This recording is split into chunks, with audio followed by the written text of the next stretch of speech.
Moss. I'm peddling Moss. Ladies, there's no reason for you to be unhealthy and all, just bad on your insides. Add a little bit of this Moss to your tea, to your water, to your juice in the morning. It will change your body, change your life.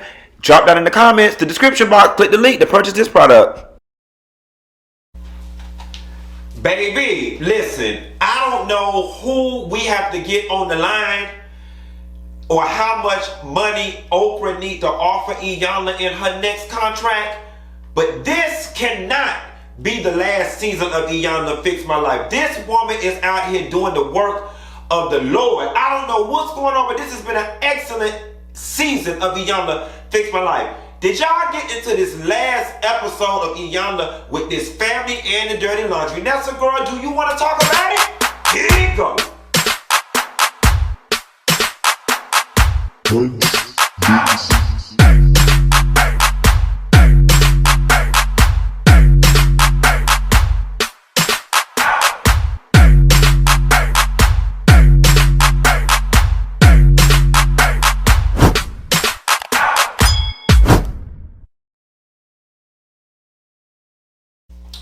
Listen, y'all, I just got through watching the latest episode of Iyanla Fix My Life, and I'm being honest with you. As I was laying on the sofa eating and watching it, I was just tired. I was tired even thinking about having to do this video. And honestly, it felt like a never-ending episode. It felt like this episode would not go off.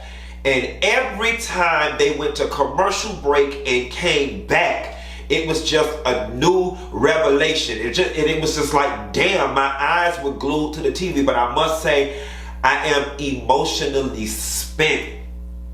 Then I looked down at my phone and I realized all the notes I made. And I was like, oh my God, this is going to be lengthy because I got to cover all this stuff. But here it goes. So I don't know if any of you guys had seen that social media video. I had never seen it before until this show with the guys talking about his wife don't have to do this, that, and the third. And she was saying basically how some of the comments painted her in a non-favorable manner. And she's actually an assistant principal at a school, which means she's a very accomplished woman and makes a very cute coin. Immediately when watching that video, I saw a lot of Black Men USA in that video, especially those of us who come from very humble beginnings where, our Black men are taught to wear as a badge of honor the fact that they bring in money and pay bills, but they get so much tunnel vision on paying the bills that they forget the other part. You know what I'm saying? And it's funny because that particular way of being resonates with me so much, because my father was the exact same way. My father grew up dirt poor in Mississippi, and he, when he got older and got away and went to college and got a career for himself, he did well, and his only focus was to give my kids the things that I did not have. And so he just focused on work. So I related to that. I know a lot of you within earshot of my voice relate to that as well, and I hope that those of you who are watching me who are raising your families that way, you take a pause and realize it takes so much more than money to make whole individuals. I love that Iyanla spelled that out, you know what I'm saying, because oftentimes that basically, when she had the roadmap of the different things that it takes to be the king, shit, the only one that he did have was provided. And I didn't even see that on there, but you missed all these other things. And I think the man, I forgot his name, I think him and so many other people are not even aware that it takes all those other things to truly be the king of the castle and the head of a family. It was a very real revelation when either the male counselor or Iyanla said, you measure your worth by what you do and not who you are. That was deep for me. That was real deep. Again, going back to my wife don't gotta work. My wife ain't gotta pay bills. She ain't gotta open up a light bill. He wears that as a badge of honor, but all the while your wife is sitting here miserable, unhappy, comfort eating, and every damn thing else in between, and frustrated because she don't want to deal with your emotionally abusive ass. Something else that was very touching is when the male counselor told the daddy, "You don't have to rush to rage." And I want to take a beat here and let us talk about that. How many of y'all listening, that's your gut response with your children or with somebody? Somebody does something, and when you don't know how to process it, you start yelling and screaming. My mama was that way. Looking back at it, she didn't have the tools. And looking at my grandma didn't give her the tools. And I'm guessing her mama didn't give her the tools. But my mama, anything in life that did not have a place, any emotion that she could not quantify in her mind, it became raising of the voice, aggression, and being cussed out. So I grew up, on my own admission, very verbally abused. Like, it was nothing. I got cussed out every day. And much like the boy, the son was with the father, just completely checked out and just used to it. It's the norm. That's really what my adolescence looked like at home. It was just like, it's 5:30. This bitch finna come home. Let me get prepared for her bitch in the morning. You know what I'm saying? Let me get prepared. I'm just go in the room and literally just stay in there until fucking it was time to go to school again. So, I say that to say, and one thing I love about Iyanla is because the shit really is free therapy. For those of y'all who missed the marketplace deadline, who ain't got no Obamacare, COVID, excuse me, I'm tired. I told you this episode wore me out. COVID done made you lose your job.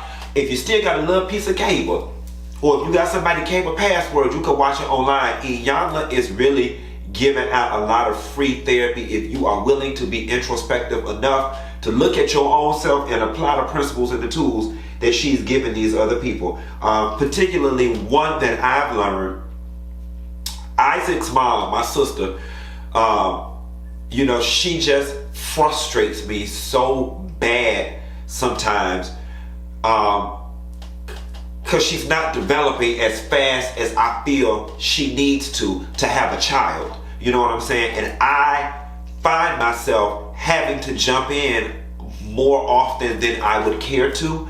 And not just financially, just from a mental perspective, decision-making place. And I realized through watching Iyanla, my reaction to her, if it hasn't already caused her to start to shut down, it will. If every time she expresses something to me or says something to me, I'm frustrated and huffing and puffing and essentially being my mother. So I took from this that when she says something to me, to pause and breathe or respond later instead of rushing to rage. And it's so easy to do that when you're frustrated. You know what I'm saying? And I think for a lot of us, frustration and anger is our license to raise our voice or get an attitude or start talking slick to people, because that's how a lot of us were raised and taught to compute that emotion. And an unlearning that I'm going through is breaking the correlation between being angry and elevating your voice. Like, it doesn't have to be that way. And it's a powerful awakening when you take control of your own being and realize just because you are angry does not mean you have to raise your voice and start screaming at people, because it really is not an effective mode of communication.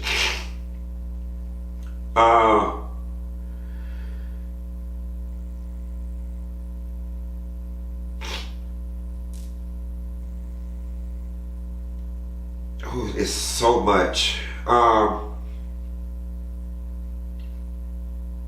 The mama sits down with Iyanla and starts talking about the issues, and she basically says, I just don't know if I want to be married to this man no more. I'm extremely unhappy You know what I'm saying? And she said, well, why do you stay? And she's staying why a lot of women stay, you know, for security. Yeah, I do have it good. You know, he does pay all the bills. And after a while, I think you just get used to something. Like, the level of dysfunction becomes your norm. But Iyanla raised a powerful statement that I think is going to set a lot of people free. You land with this man, taking his money, taking whatever else that he's providing for you, but he doesn't have your heart. That makes you a hoe. And that was a very blunt way to put it for a wife, but it does make you a hoe. I'm giving you my body in exchange for housing and food, or whatever the case, because there's no love. Therefore, it isn't a marriage. It is transactional. And they could describe their whole family interactions as transactional, because much like my father, the only way he knows or knew how to show love was with money. But I will say this about this brother. He was open to the process. And I love that this season, Iyanla seems to have really been vetting these people good, getting good stories, and find people who are open to the process. Honestly and truthfully, the most closed down person in this whole thing was the son, and rightfully so. He's a teenager, coupled with what his environment at home and his relationship with his father has been. You know, it may take him a little longer than the rest, but the dad was open, and I do like that about him. It was hard watching those sisters fuss. It was hard. And immediately after I saw them fussing, I was wondering if a large part of the disconnect was that they had a different mom. I think the other thing too is that with them being twins, obviously they're going to have a tighter knit relationship. But when that girl told her sister, your big fat ugly ass, that really hurt me. And it hurt me because I understand, and God, how can I say this?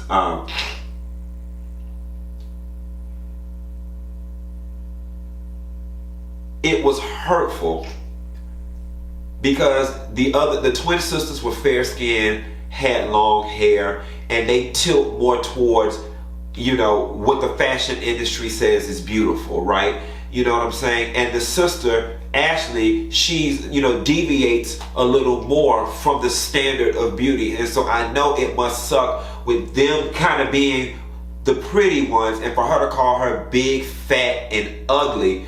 I know that had to hit different. It had to hit hard. And for you to want to hurt your sister like that. When Iyanla took her outside, now here was the thing, baby. Ashley was gonna whoop both of their ass at the same damn time. But you see, she got in the mold space. And like Candace ass should have did, they shut up, okay? They shut the hell up because they didn't want to get bang-a-lang-a-lang all down to Iyanla thing. And I'm surprised Iyanla, people had to let them fight and stuff like that.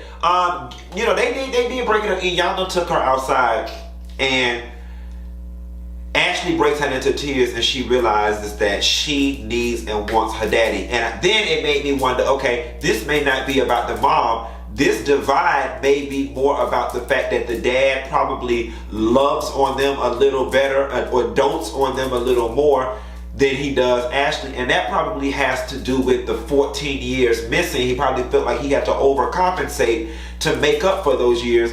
And she's probably witnessing all of that, coupled with the fact that his time is already reduced because he's working all the time. And that anger manifests itself in me beefing with my sisters when our issue is really with our daddy.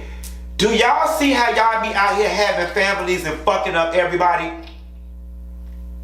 I am the firm believer, if you know for a fact that you came from a fucked up ass family, that you don't need to get married or go have children until you get that healed up. And I know this whole therapy thing is very new to our community, but it is a very necessary tool. The same way you go and you check on your organs and your body, your mind is a body part that needs to be checked on and serviced just as well as your heart, lungs, liver, and every damn thing else in between. Get your mind right, you dizzy people. The twin girl talking to her mother, they realized that they mad with their mom she went in. She cussed that mama ass out from the rooter to the damn tutor.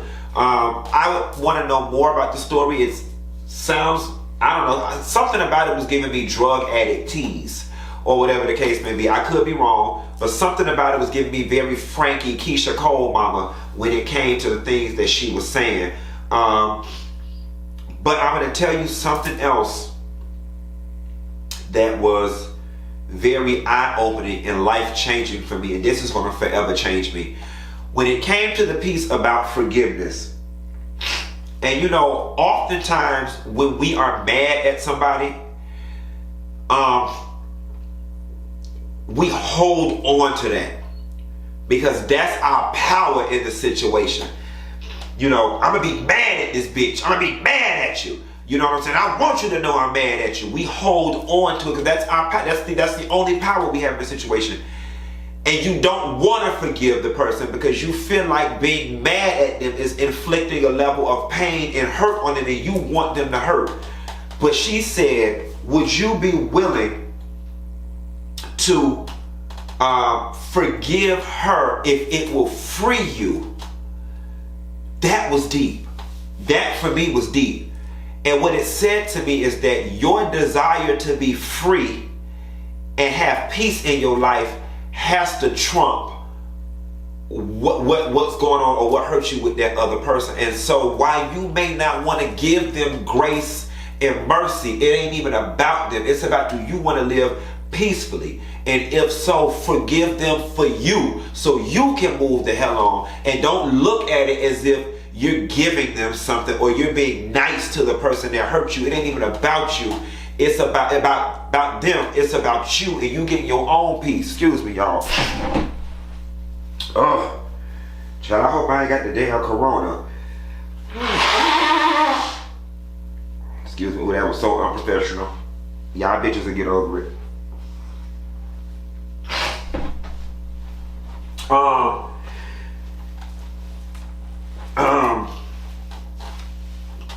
Let me see. Then we go to commercial break. Now this is the part that broke me. When the youngest sister reveals that she was molested. That's when, you know, I had to sit up and it was like, oh my God. And I thought that that was where it was going to start and stop. And I saw that dad get broken in that moment. And then when all the other sisters revealed that they had been molested too, I know that that had to feel like a Mack truck running over that man's chest, because that's how it felt for me. Then to hear them have to say that they felt like they could not tell their father because of the way he would react, that's another teachable moment for all of us parents, uncles, aunts, tribe members. It takes a village to raise a child, and you have to ask yourself honestly, is the way you conduct yourself with the children in your life, does it create a safe enough space for them to be open? And I think a lot of y'all, if y'all really dig deep, the answer would be no. I'm here to tell you, yelling at your kids all the time, getting angry all the time, fussing all the time, it makes them shut down and not tell you anything. I look back over my life and I look at a lot of the things that I did, experienced, and went through alone because I did not feel emotionally safe with my parents because of their reactions to things all the time, or yelling, or getting upset and flying off the handle all the time, rushing to rage. That's gonna be my new saying, but what I implore you to do is lead with love. Like that, and I try to practice that with everybody in my life. Lead with love. What's the loving way to handle this situation? Even when you're mad.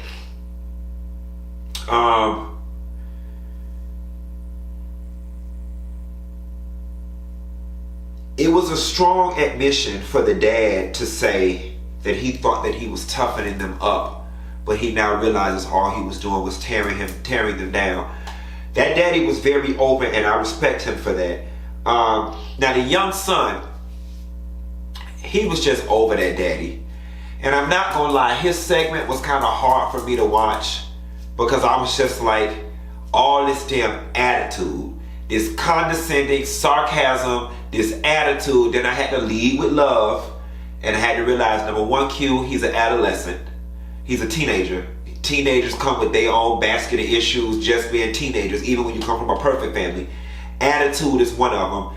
Then with what he's gone through with that dad, he is damn over it. And I had to create a space in my heart and in my mind to let him be what he was in that moment. But it was annoying me, especially because he was just kind of being a little flip, in my opinion. And you know, I protect Miss Iyanla, honey. You ain't finna get flippant at the mouth with Iyanla and be trying to tell her, your little young 17-year-old ass, you lead with love, Quentin.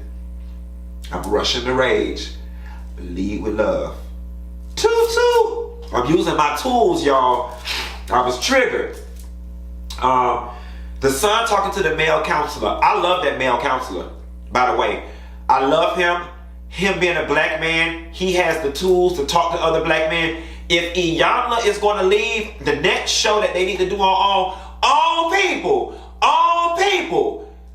black men in America have so many challenges and issues that I would love to see a show kind of like Iyanla Fix My Life with that male counselor that only speaks to black men. I think that would bring our community so much healing if we could get that show on the damn air. So make that happen, on people. Iyanla tells the girls to write a letter to their daddy. Okay, that was cool.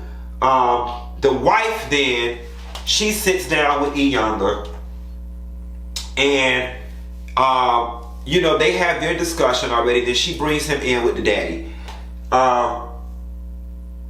I respect that woman so much because, again, she was open to the process, and you could tell she dug deep and spoke with a level of honesty that she probably had not ever spoken before, and that honesty set her free.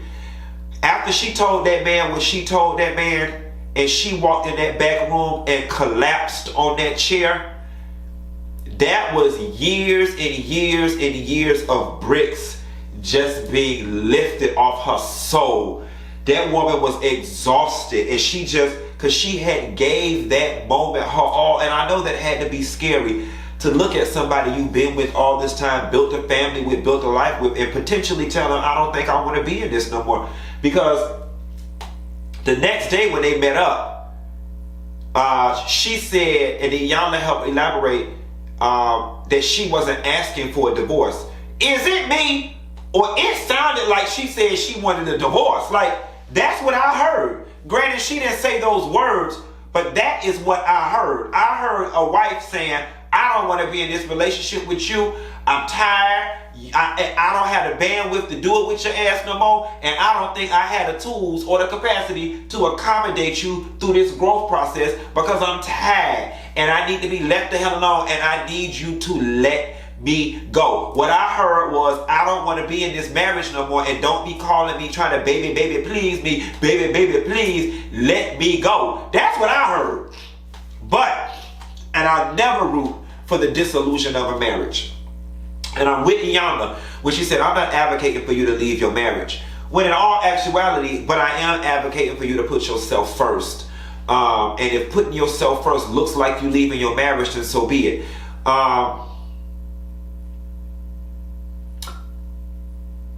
When they meet back up and she gives the husband the asks, I love that she was clear.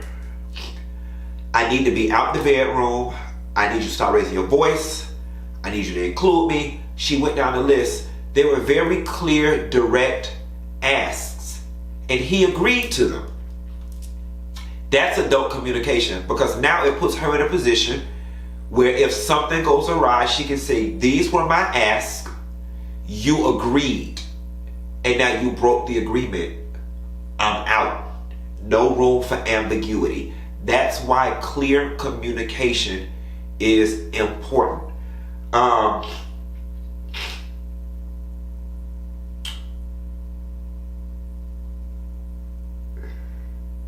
The pact that they made about not discussing divorce.